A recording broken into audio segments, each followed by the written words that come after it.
Salam əziz tələbələr. Bu günləri sizlərlə 4-cü mövzumuz olan alqoritm mövzusunu keçmiş olacağıq. Mövzuya keçməmişdən əvvəl onu qeyd edim ki, biz ilk dərsimizdə keçmişdik ki, informatika özü 3 bölmədən ibarət idi. Hardware, brainware və software. Biz artıq hardware, yəni proqram təminatı bölməsini keçmişik və indi növbəti hissə olan alqoritm, yəni brainware bölməsini keçmiş olacağıq. Ümumiyyətlə, alqoritm nədir? Alqoritmin növləri var, xassələri var, təsvir edilmə üsulları var. Bunlar haqqında məlumat almış olacağıq. Yəni, bunlara keçməmişdən əvvəl qeyd etdiyim kimi, gəlirik birinci bu alqoritm haqqında danışacağıq. Alqoritmin özü nədir, nə işə yarayır? Bunlara baxaq. Dediyimiz kimi, yəni alqoritm bir qayda, qanun, ardıcıllıq, plan deməkdir.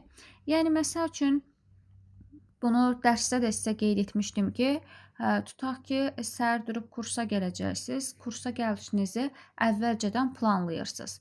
Deyirsiniz ki, sabahları kursa gedəcəm, bu günləri dərslərimi oxumalıyam.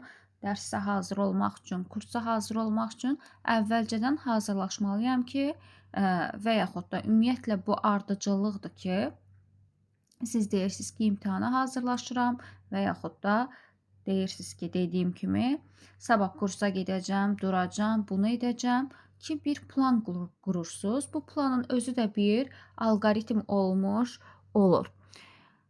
Deməli, alqoritmi dedik, qurduq. Bu planın özü də dedik ki, alqoritm olmuş olur. Bəs indi burada var dediyimiz kimi, burada da baxırıq, qoyulmuş məsələnin həllinə aparıb çıxaran sonlu sayda hərəkətlər və əməllər ardıcıllığıdır. Alqoritmdə hər bir hərəkət və yaxud da əməl, addım olsun, adlanmış olur. Ümumiyyətlə, dediyimiz kimi bu gedişatdır, bunu edəcəm, onu edəcəm, səhər duracam, oyanacam.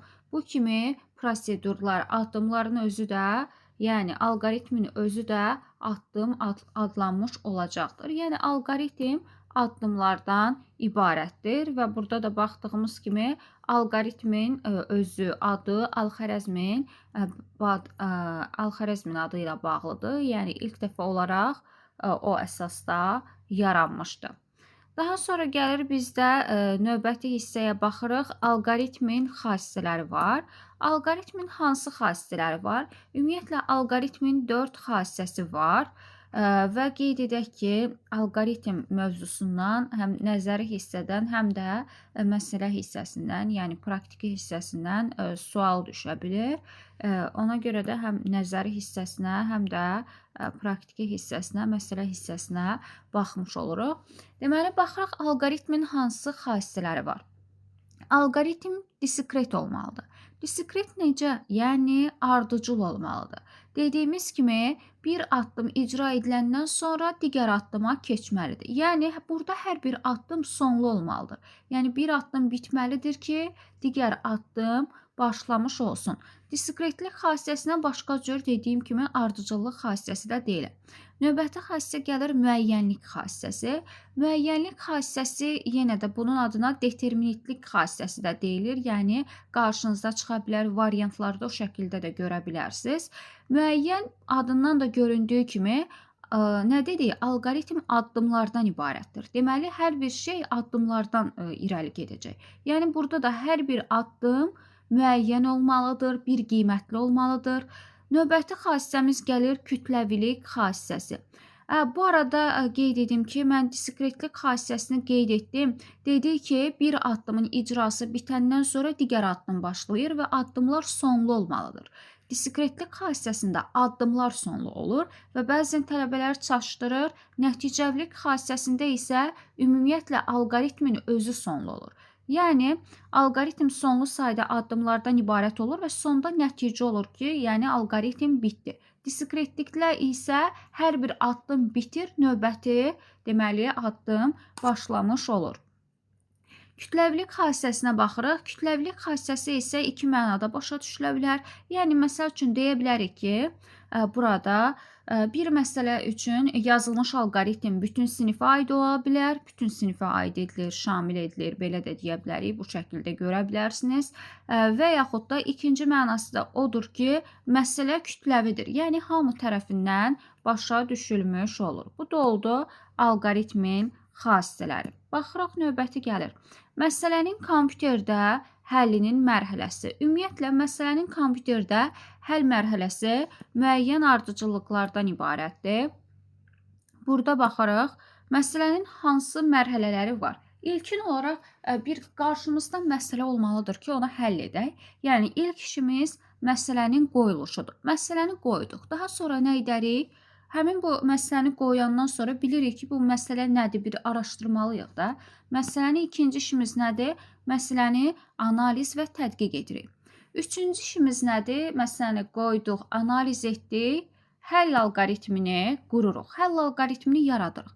Alqoritmi qurandan sonra, necə ki, mən dedim ki, tutaq ki də, bayaqları dedim ki, kursa gedəcəm, dərs oxumalıyam. Bu kimi, yəni özümdə sintezlər qururdum da, yəni bir ardıcıllıq qururdum. Hal-hazırda da alqoritmi qurduq. Alqoritmi qurandan sonra nə edəcəm? Bilirik ki, kompüter proqramla işləyir. Alqoritmi qurandan sonra da alqoritmi proqramlaşdırma dilinə çevirmiş oluruq. Yəni, ilkin proqramı yaratmış oluruq. Növbəti prosesimiz nə olacaq? Ki, proqramı qurdum. Proqramı qurandan sonra bir proqramı yoxlamalıyam da. Yəni, bu proqram düzgün işləyirmi, mənə nə dərəcədə lazımdır, nə işimi görəcək? Gəldik, proqramı yoxladıq. Proqramı yoxlayandan sonra da, yəni artıq məsələn, kompüterdə həll mərhələsi 6 mərhələdən ibarətdir. 6-cı işimiz nə olacaq? Nəticələrin yoxlanılması və nəticələrin analizi olacaq. Deməli, məsələnin kompüterdə həll mərhələsi 6 mərhələdən ibarətdir. Bu şəkildə də məsələləri kompüterdə həll etmiş oluruq. Alqoritmin təqdim edilmə üsulları var və yaxud da təsvir üsulları da deyə bilərik ki, var. Alqoritm hansı formada təqdim edilə bilər? Baxırıq, birinci daxil edirik.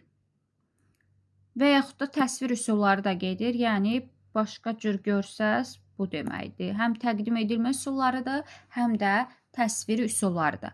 Alqoritm dediyimiz kimi nəqli sözlə təsvir edilə bilər. Bu, insanlar tərəfindən həyata keçirilmiş olur. Yəni, hamının başa düşəcəyi şəkildə təbii dildə təsvir edilir, sözlə təsvir formasında.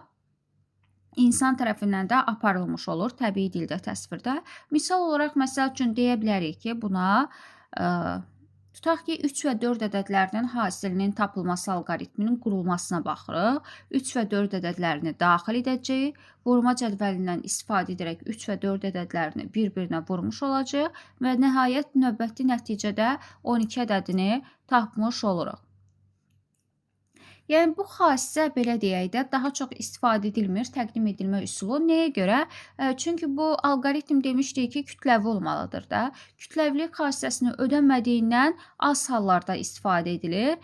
Daha sonra növbəti təsvir üsulu gəlir. Məsəl üçün, burada əslində qrafiki təsvir üsuluna keçməmişdən əvvəl bizdə var, məsəl üçün, proqramlaşdırma dilində təsvir.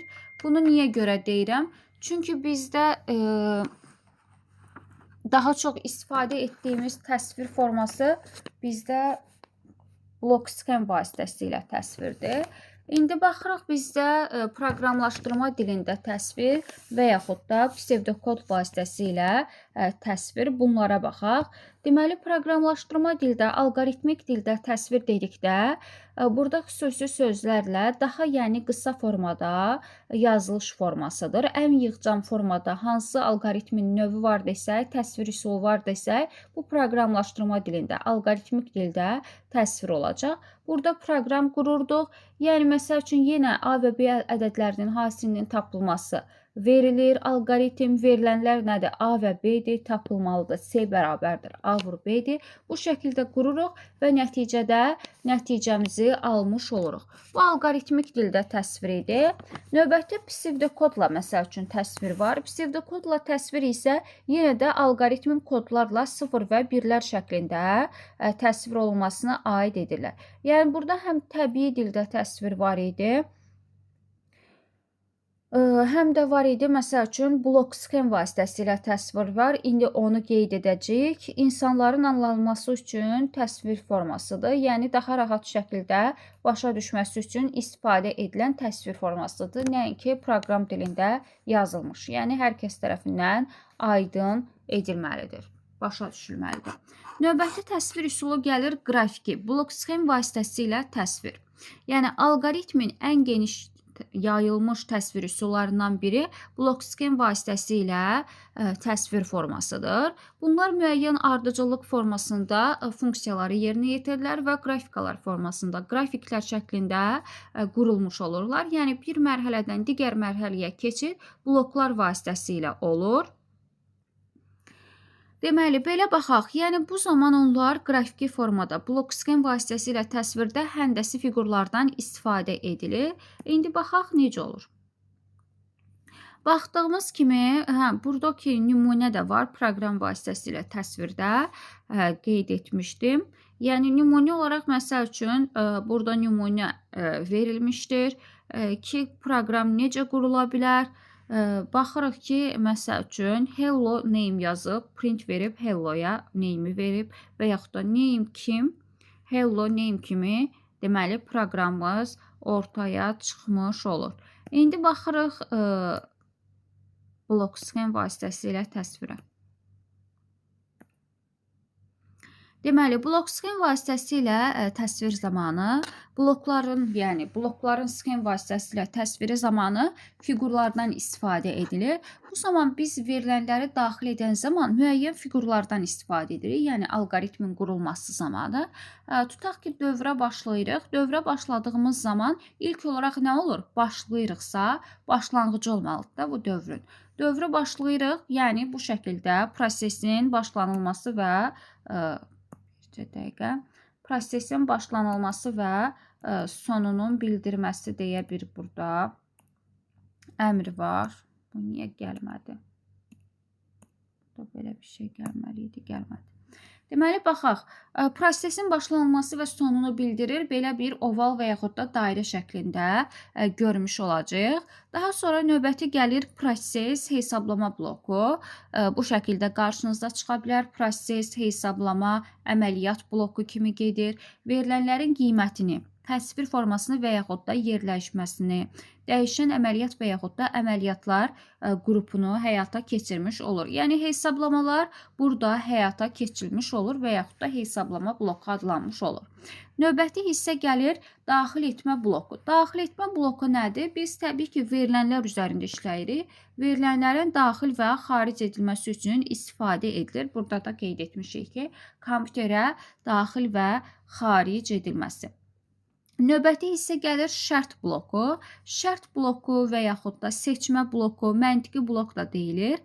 Buna baxırıq ki, müəyyən şərtdən asılı olaraq hesablama istiqamətinin seçilməsi üçün istifadə edilir və yaxud da şərtin yoxlanılması üçün də istifadə edilir.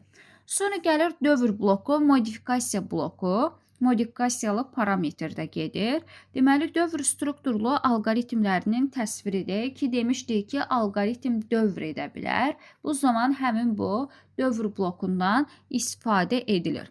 Növbəti hissə gəlir alt proqramlar və yaxud da alt alqoritmlərdir.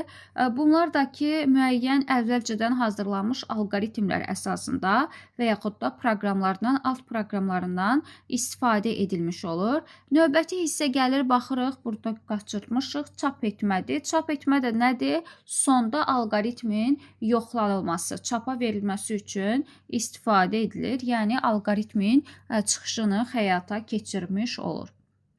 Bu da oldu alqoritmin təsvir üsulları. Blok sxem vasitəsilə təsvir üsulları. Blok sxem vasitəsilə təsvir üsulu daha çox yayılmış, yəni təsvir üsuludur, belə deyək. Mən burada qələmi aktiv etmək istəyirəm, sadəcə bu gəlmir. Da necə? Olmur. Neysə, oradan davam edək onda. Hə, gəldi.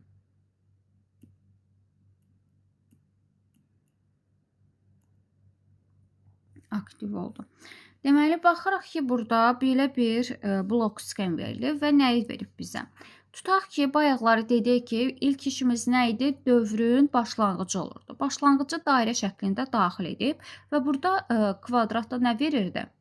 Verilənlər və nəyi hesablayacağıq. Daha doğrusu, nəyi hesablamaq istəyiriksə kvadratın içərisində yerləşirdi. Və bizə A, B, C dəyişənləri verib. Və növbəti deyir ki, x bərabərdir a-ya. A nəyə bərabərdir? 5-ə. Deməli, x də bərabər olacaq 5-ə. Buradan qeyd etdik. Buradan rəngin dəyişə bilərdi əslində. Bu çox qalın oldu. Da eybi yox. Bunun rəngini edək. Buradan oxunan bir rəng olsun. Sarı rəng oxunur. Bəli, oxunur, amma çox qalın oldu elə bir. Deməli, indi yazmağa çalışaq. X deməli bərabər olacaq 5-ə. X-i qeyd etdik. Növbəti hissə nədir? Deyir, B böyükdür X-dan. B-imiz nədir? 3. 3 böyükdür X-dan. Yəni, 3 5-dən böyükdürmü? Xeyr. 3 5-dən böyük deyil. Gəlirəm, baxıram, bir hə qolum var. Bir də yox qolum var. Deməli, 3 5-dən böyük deyilsə, yox qoluna gələcəm. Gəldim bura. Nə verib mənə? X kiçikdir 3-dən. X nədir məndə? 5-dir. 5 kiçikdir C-dən. C-im nədir məndə? C-im məndə 1-dir. Yəni, burada verib ki, 5 kiçikdir 1-dən. Xeyr. Yəni, 5 1-dən böyükdür də. Hə qolum var, bir də yox qolum var. Deməli, hara gedəcəm? Yox qoluna getmiş olacam. Sonda da məndə X-in qiymətini tapmış oluram. X nə idi məndə? X məndə 5 idi. Yəni, bu şəkildə dövrü davam etdirmiş oluruq. Bu yazdıqlarımızı da silə bilərik. Növbəti baxırıq. Alqoritmin növləri gəlir. Alqoritmin hansı növləri var? Onlar haqqında danışaq. Deməli, alqoritmin xassələridir, təsvir üsulları haqqında danışdıq. İndi gəldi bəs alqoritmin növləri. Alqoritmin deməli hansı növləri var? Buradan baxaq.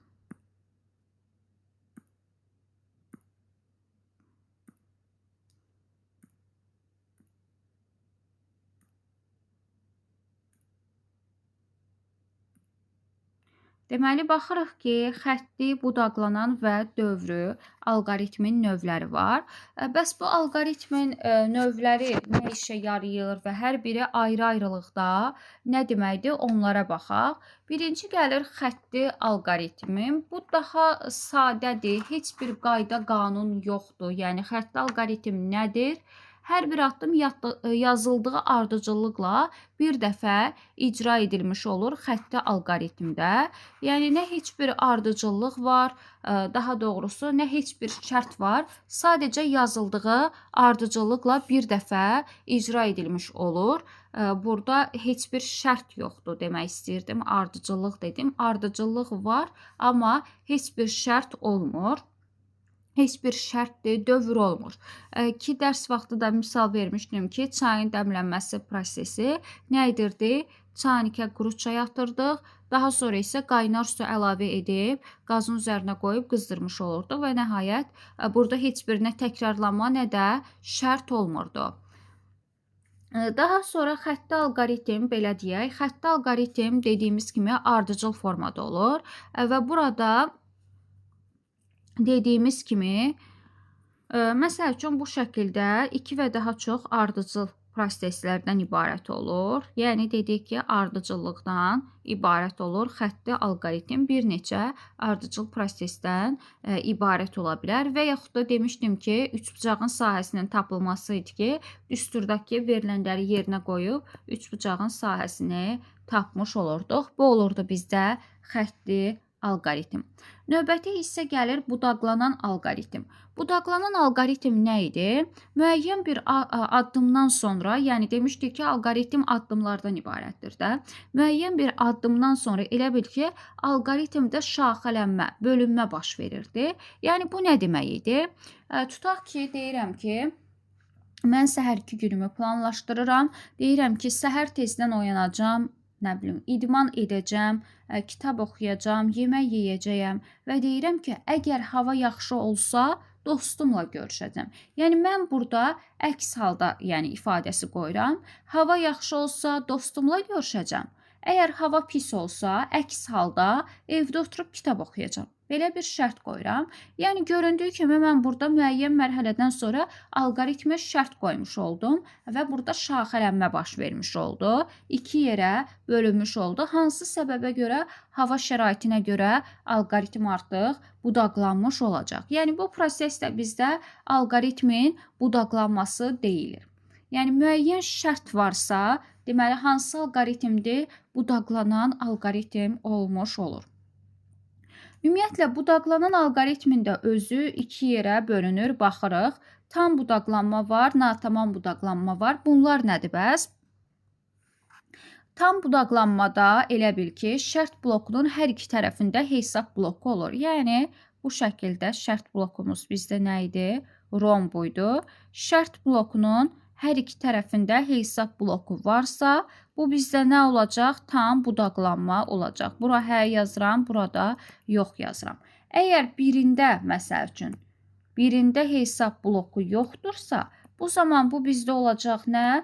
Bu bizdə olacaq natamam budaqlanma. Yəni, birində hesab bloku yoxdursa, deməli, bu bizdə natamam budaqlanma olmuş olacaq. Amma hər iki tərəfdə hesab bloku varsa, bu bizdə tam budaqlanma olmuş olacaqdır. Deməli, tam və natamam budaqlanma haqqında da məlumat verdiyimizə görə növbəti alqoritm növü dövrü alqoritm gəlir. Ümumiyyətlə, dövrü alqoritm nədir?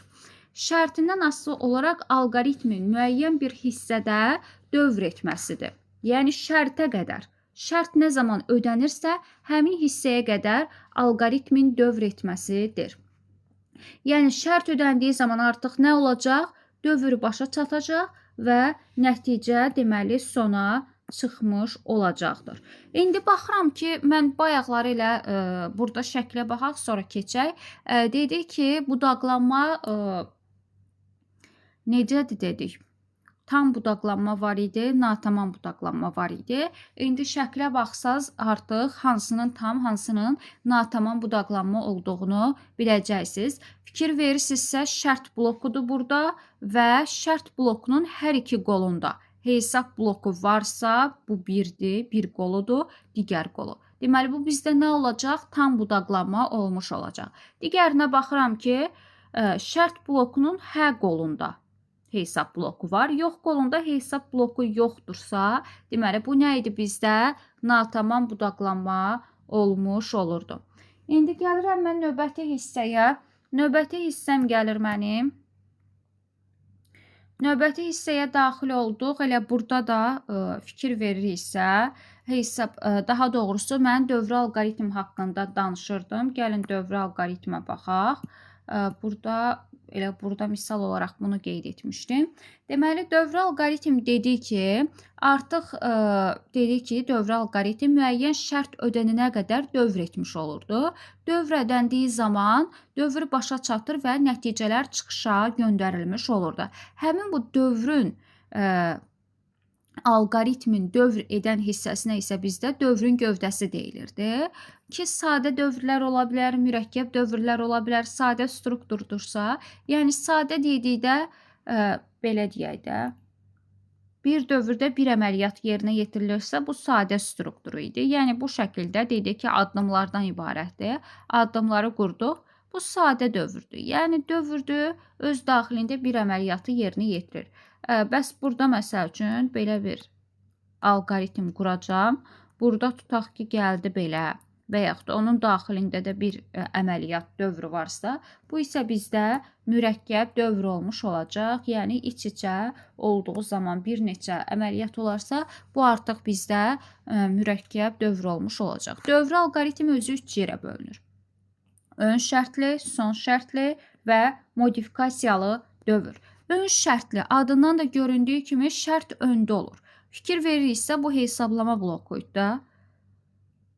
Şərt bloku hesab blokundan öndə olmuş olurdu. Burada fikir veririksə birinci şərtimiz gəlir, yəni ona görə də ön şərtli adlanmış olacaqdır. İkinciyə baxırıq son şərtli.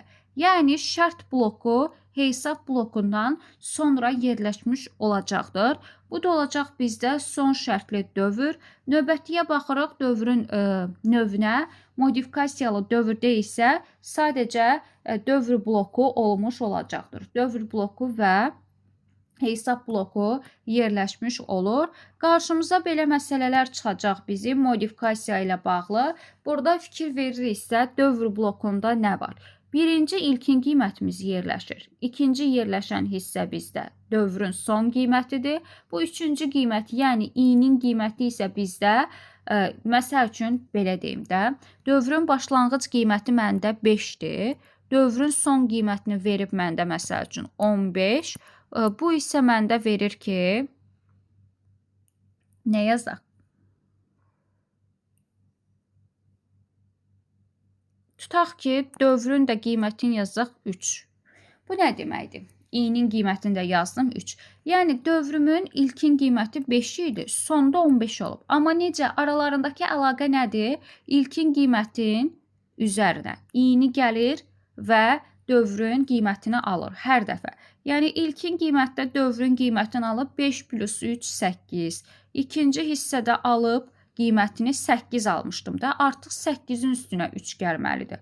11. Növbəti hissədə isə gəlirəm 11 plus 3 14-ü almış olacaq. Yəni artıq burada mən 14 yazsaydım ki özümdən yazmışdım. Artıq biləcəm ki, hə 3-cü dəfədə artıq dövrümün qiymətini almış olacağam.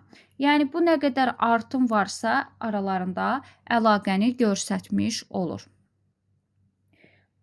Yenə baxırıq, i-də ilkin qiymət, son qiymət və dövrün artım qiymətini göstərmiş olacaq. Bu da oldu bizim alqoritm mövzumuz. Alqoritm mövzusundan bu qədər. İnşallah gələn dərslərdə görüşənə qədər və gələn dərslərdə artıq yəni məsələlərdir, məsələlərin izahlarıdır. Onlara baxmış olacağıq.